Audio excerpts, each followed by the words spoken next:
Hey guys, I am on here today to talk about this interesting article that Forbes just published about how long it takes for influencers to get a post out. And I am really excited to talk about it with you because I think it applies to everything that we talk about here at Kate, Waldo and Company. And if you don't know already, I'm Kate. I am the professional organizer to bloggers and influencers. If you have any questions about what I talk about today, send me a DM, and you can also find all of our free downloads on the link in my profile. So Forbes published this article today, and the article is about how long it takes to actually post a post on Instagram. And as a blogger and as an influencer, it's rare that you're just throwing something up there and posting it because you snapped a cute picture and you just want to post it.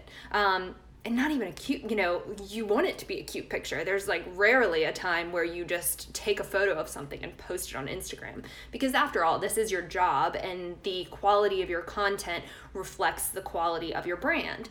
And so there is this misconception that you're dealing with all the time that your job is easy and you're just playing on Instagram. You're chatting with people and you're responding your DMs. That doesn't take long. You just throw a photo up and add some hashtags, no big deal. Well, it is a big deal, and it takes a lot of work. And especially when you're working on these paid brand partnerships, which that's the goal. You want to make an income, and whichever way you're doing that, this is just a great example that they were using in this article. When you have a brand partnership, there is a contract, and there are pieces that you have to follow in order to be compliant with that agreement for the brand to pay you for what you're doing. So that can be, they outline in the article all the different things that have to happen, like scouting the location for the photo shoot, getting all the props that you need, securing the photographer, getting a shot list, then actually doing the photo shoot, but you have to make sure you have the right lighting. And then after that's done, you can shoot all the content, but it's not done. You have to manage what hashtags are you going to use, what's the context of the post that you're going to do, what editing are you having done, are you doing that yourself, are you managing other people making that happen? If you are a vlogger or do video content, you're editing that, you're piecing it all together. You have to have all your meta descriptions and your blog post and all the different pieces of content ready to go so that it can all go live, and then also needs to be on the schedule of when the brand wanted that to happen and wanted it to be published, and you have to be within their guidelines. So there's a lot that goes into that. It's not a joke. It's definitely a full-time job, and a lot of you are doing this as a side hustle, which is completely fine, and it just means that you need to be even more organized about what you're doing and making an effort to have systems in place for how you're doing everything so you can be really organized. You have processes that are repeatable. So every time you're posting content, you make sure you're checking off these boxes that have to get done for each piece of content that you publish, because you're probably not just posting it on Instagram. And even if you are just posting it on Instagram, you still need to make sure a certain set of things happen, but you're probably publishing to multiple channels.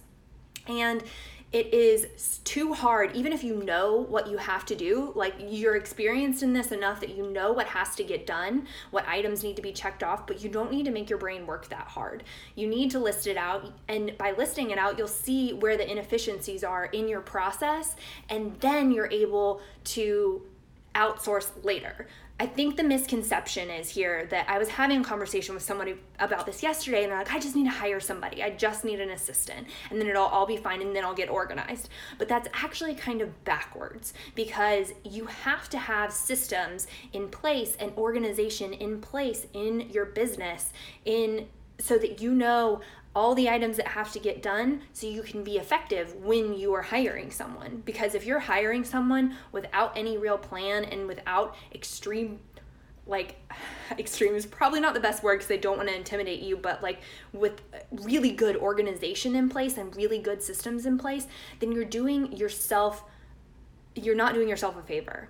and you're not doing that person a favor. They're not going to be, whoever you hire, they're not going to be able to do the best job for you if you don't have systems in place, if you don't have all this organization in place so that you can use their time effectively, and you're not wasting your money having them do something for you that doesn't even need to be done because you just handed them off a list of a lot of random things to do.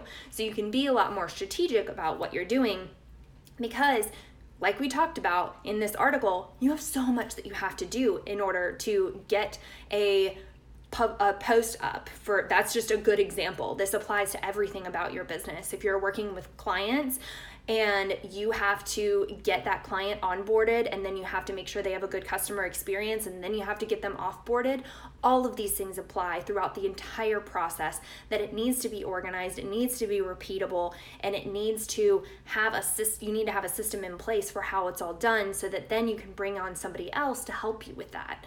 And not just somebody who's your virtual assistant who just does all the things, because a virtual assistant that does all the things is not effective in the first place. Maybe it is down the line, but you really want somebody who is a strategic hire for your business, and you're recognizing opportunities for when this person would fit, how they would fit best into your business, and how they would be most effective in your business for moving the needle forward. You don't just need somebody doing stuff just to do stuff in your business. You need somebody who's going to make your life easier, help you work less hours, help you to get more of the high quality content or service that you provide, the product that you sell out into the world. That's the end goal, right? Okay, so if you have questions about this, send me a DM.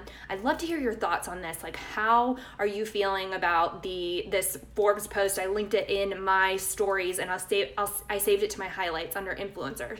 So let me know how you feel about that article. Can you relate to that?